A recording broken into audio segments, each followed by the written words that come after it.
কাল ২১শে ফেব্রুয়ারি, আন্তর্জাতিক মাতৃভাষা দিবস। দীর্ঘ ৩৪ বছরের অধ্যাপনা জীবন আর ৯৪টি গ্রন্থের লেখক এবং বক্তা হিসেবে সারা বছর বিস্তর নিমন্ত্রণ পাই আমি মঞ্চ আলো করতে।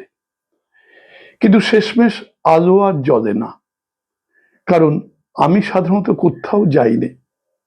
তবুও ফি বছর নেমন্তন্ন আসে ২১শে ফেব্রুয়ারিতে কিছু বলার জন্য। সেখানেও যাইনি আমি। গিয়ে কি বলবো?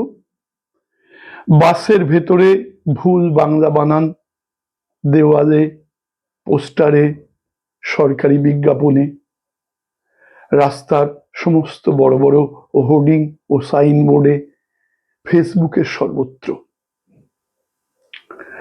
বামফ্রন্ট সরকারের ইংরেজি তুলে দেওয়া আমি মোটেও সমর্থন না করলেও এখনকার অধিকাংশ আধুনিকা গর্বিতা মমদের আমার ছেলের বাংলাটা ঠিক আসে না বলার মধ্যে যে প্রচ্ছন্ন বা প্রকট অহং প্রকাশ পায়, তাদের বোধের সেই অতলান্ত অন্তঃশ্বাস শূন্যতা দেখে বড়ই কষ্ট পাই আমি। এর ব্যতিক্রমও নিশ্চয়ই আছেন, তবে তাদের সংখ্যা লুপ্তপ্রায় প্রাণীর মতো। অথচ পৃথিবীতে যে অসংখ্য মহান ধন্য করে গেছেন ও যাচ্ছেন নানা ক্ষেত্রে, তাদের অধিকাংশ জনই বাঙালি ও বাংলা ভাষাতেই কাজ করেছেন, বাংলা ভাষাকে অন্তর থেকে ভালোবেসেই। যদিও ইংরেজিতে বা ইংরেজি ভাষায় তাদের ক্ষমতা, দক্ষতা, যোগ্যতা কিছুমাত্র কম ছিল না। অনেক বাংলার ছাত্রছাত্রীদের এক পাতার লেখায় কমপক্ষে খান দশেক বানান ভুল পাই। অনেক শিক্ষক মহোদয়গণ সব বানান নির্ভুল জানেন না। থাক, আর ৭০ বাড়িয়ে লাভ নেই।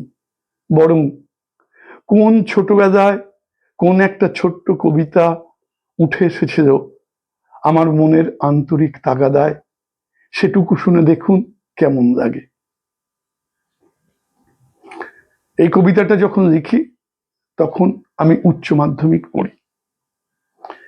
কবিতাটির নাম ছিল খাঁটি, এখন বলি খাঁটি অথবা ২১শে ফেব্রুয়ারি। পৃথিবীতে কোথাও আছে বলতে পারো তুমি একটি দেশের রক্তে রাঙা সোনার জন্মভূমি? ভাষার প্রতি বুকের দরদ কত বেশি খাঁটি, বুঝতে গেলে ছুঁয়ে এসো বাংলাদেশের মাটি। স্বাধীনতা নিলেন কেড়ে ভাষার আন্দোলনে, ফেব্রুয়ারির ২১ তারিখ শ্রদ্ধা জাগে মনে। এপার বাংলা ওপার বাংলা আমি মধ্যিখানে, নজরুল আর রবীন্দ্রনাথ আমায় কেবল টানে। নমস্কার।